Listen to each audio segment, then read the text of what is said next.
United States wanted to make it clear that our space program was a civil effort and scientific effort. President Eisenhower was concerned that our efforts in space exploration and research would be consolidated and made more effective.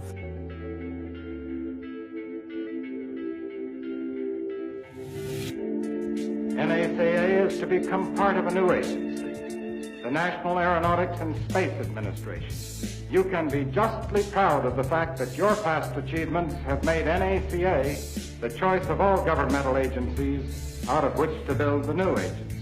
The NACA starts taking a look at particularly high-speed flight as part of aeronautics, but that quickly blends into space research. They start using rockets to do high-speed research on airplanes and then eventually on re-entry vehicles. The NACA is really sort of this repository of aerospace scientific skill and also aerospace geekdom as well, I suppose, to some extent. People were very interested in flight and, of course, naturally space as well. So that sort of sets them up to become the core of NASA.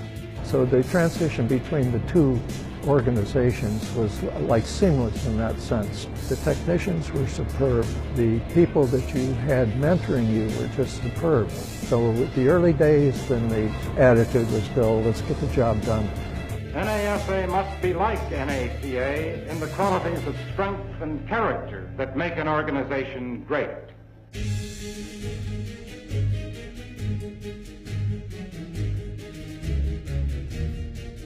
Today, a new moon is in the sky, a 23-inch metal sphere placed in orbit by a Russian rocket.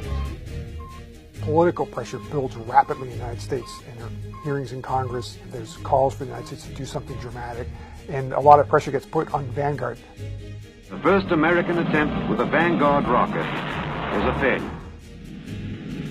We were having mostly explosions with our rockets. It seemed like 5, 4, 3, 2, 1 blow up more than lift off back in those days. We've been assigned the mission of launching a scientific Earth satellite. I promised the Secretary of the Army that we would be ready in 90 days or less.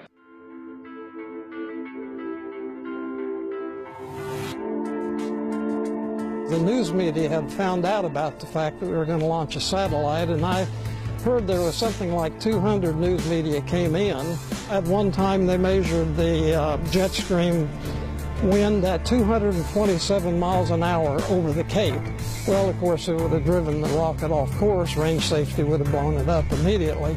The next day, my calculation showed there was a wave in the jet stream. By evening, there would be a window of opportunity. I convinced him that probably would do it, and so then he said, okay, so listen to the kid, go fuel the rocket, and things went well. 5, 4, 3, 2, 1, find command, A project like firing a satellite into orbit is only possible if there's splendid teamwork all the way through.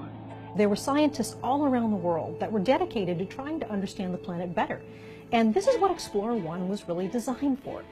One of the things that I find very noble about NASA, and I think it's really useful to remember, is it started with science. We wanted to observe the Earth from space, and we wanted to see what the environment right up above the Earth was like.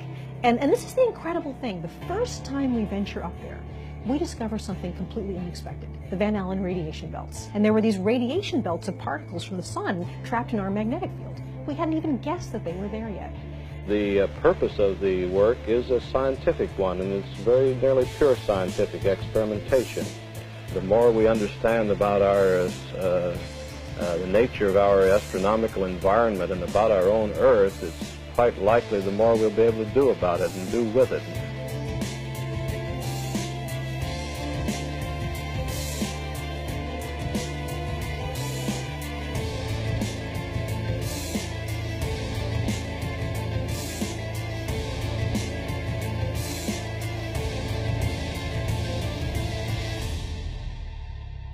We have one of the most challenging assignments that has ever been given to modern man. Expansion of human knowledge about space. Development and operation of vehicles capable of carrying instruments and man through space. long-range studies of the benefits of using aeronautical and space activities for peaceful and scientific purposes, preservation of the role of the United States as a leader in aeronautical and space science and technology. We have a mighty big job to do.